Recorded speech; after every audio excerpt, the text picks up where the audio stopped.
kok belum subscribe? Subscribe dong, tunggu apa lagi?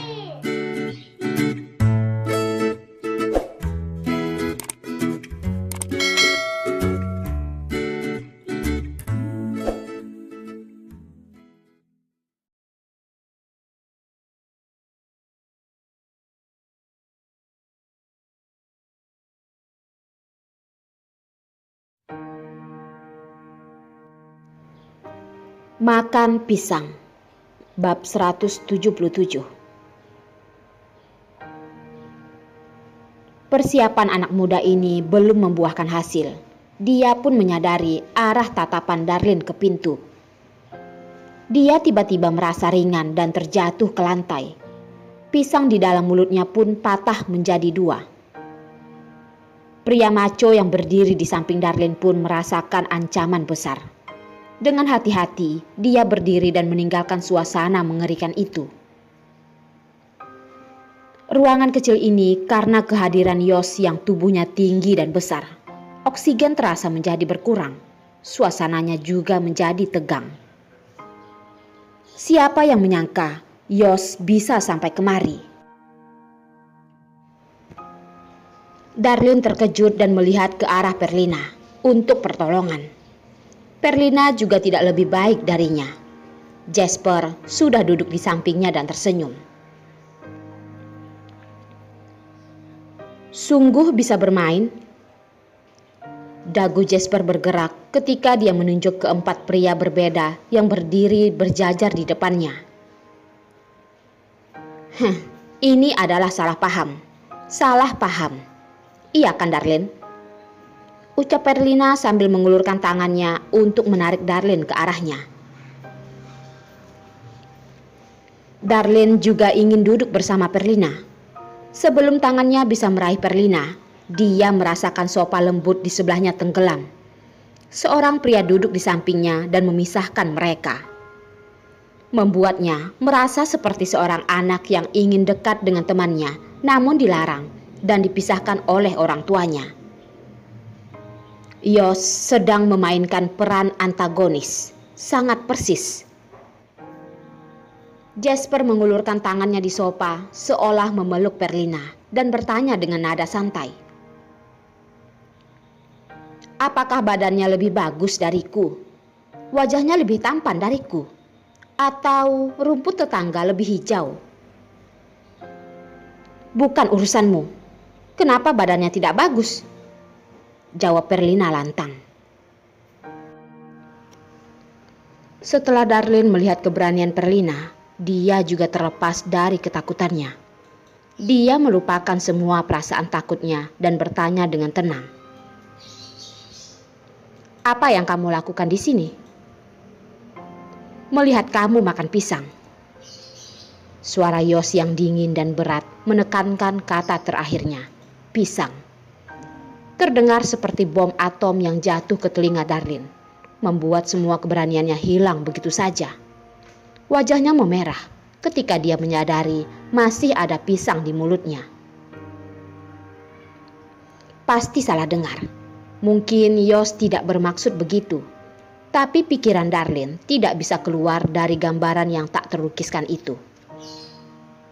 Tidak baik, dia akan mimisan. Anak muda yang melihat Yos yang sangat eksotis pun luluh. Nada suara memabukkan Yos sengaja diturunkan. Kemudian ia berbisik di telinganya dengan suara yang hanya bisa terdengar oleh 2 orang. Jika kamu ingin mencoba, aku tidak menyarankanmu untuk pulang. Malam ini akan kuberi kamu makan hingga kenyang, kata Yos. Diberi makan hingga kenyang? Apa maksudnya? Berapa yang harus dibayar? Darlin merasa seperti akan gila. Jika tidak, dia tidak akan bisa mengaitkan adegan itu dengan kata-kata Yos. Dia tidak berani meninggikan suaranya, tetapi menurunkan suaranya dan mengeram sambil menggertakkan giginya. Yos, omong kosong apa kamu ini? Siapa yang akan diberi makan? Keparat. Ujung jari Yos yang dingin menyentuh pipinya yang panas dan kemerahan. Kemudian bertanya, Aku tidak bicara omong kosong. Kamu demam ya? Darlin bergidik. Tangannya yang kecil mencengkram ujung pangkuannya, menyangkal dengan wajah merahnya. Karena di sini sangat pengap, jawab Darlin. Akan kuurus kamu nanti sesampainya di rumah. Tatapan mata Yos yang dalam seperti badai. Berani-beraninya membawa dirinya ke tempat seperti ini dan memilih dua pria untuk menemaninya. Sungguh sebuah keberanian luar biasa hingga mampu membuatnya bertepuk tangan. Darlin tidak bisa berpura-pura lagi dan dengan jujur berkata, "Aku juga tidak tahu mereka berdua membawaku ke sini. Kedua pria ini juga bukan aku yang memesannya." Darlin bersumpah belum sempat melakukan apapun dengan mereka. Tiba-tiba Yos dan Jasper sudah tiba. "Kamu tidak menolak?" Suara Yos terdengar sedikit kasar ketika dia teringat dengan apa yang telah dilihatnya. Kemarahan yang baru saja reda pun bangkit kembali. Darlin malu. Kemudian dia mengangkat kedua tangannya dan berkata, "Kamu lihat tanganku terluka. Bagaimana bisa menolak? Apa aku harus menghajar mereka?" Tatapan Yos meredup. Dia melihat ekspresi tulusnya dan berkata, "Pria di luar tidaklah bersih." Apa yang dimaksud dengan pria yang di luar tidak bersih? Jadi hanya pria di rumah yang bersih, tetapi tidak ada pria lain di rumah. Tidak, sepertinya ada satu. Darlin menggelengkan kepalanya. Dia memikirkan sesuatu. Bagaimana bisa pria dingin seperti Yos memiliki maksud seperti itu? Tapi setelah dipikir-pikir, kata-kata Yos cukup masuk akal. Alat publik ini bisa saja terkontaminasi dengan AIDS, sipilis, dan penyakit kelamin lainnya. Jika tidak hati-hati, maka akan berakhir tragis. Lagi pula, itu tidak selalu menular secara seksual. Masih bisa melalui faktor lainnya. Pikiran itu membuat Darlin merinding. Dia bertanya-tanya, apakah dia harus pergi ke rumah sakit dan membuat janji untuk pemeriksaan lengkap. Lupakan, jangan mempermalukan diri sendiri. Jika ada kenalan yang melihatnya, akan sangat memalukan. Darlin lupa dengan kepribadian Rapa, bagaimana bisa dia membawa mereka ke tempat yang buruk untuk menghabiskan uang. Orang-orang ini disertifikasi untuk bekerja dan harus diperiksa kesehatannya setiap tahun. Yos senang dengan ekspresi Darlin yang menyesal, tetapi tidak berarti dia tidak marah. Rapa, prajurit terakota, menerima pandangan dari dua pasang mata yang tidak menyenangkan. Oh tidak, ada satu pasang lagi. Pandangan itu berasal dari sampingnya. Kemudian ia menyuruh kedua wanita di pelukannya untuk pergi. Khawatir ia akan diingat dan dibenci. "Joe meninggalkanmu untuk membunuhku. Bagaimana aku bisa mendapatkan dua penjahat ini?"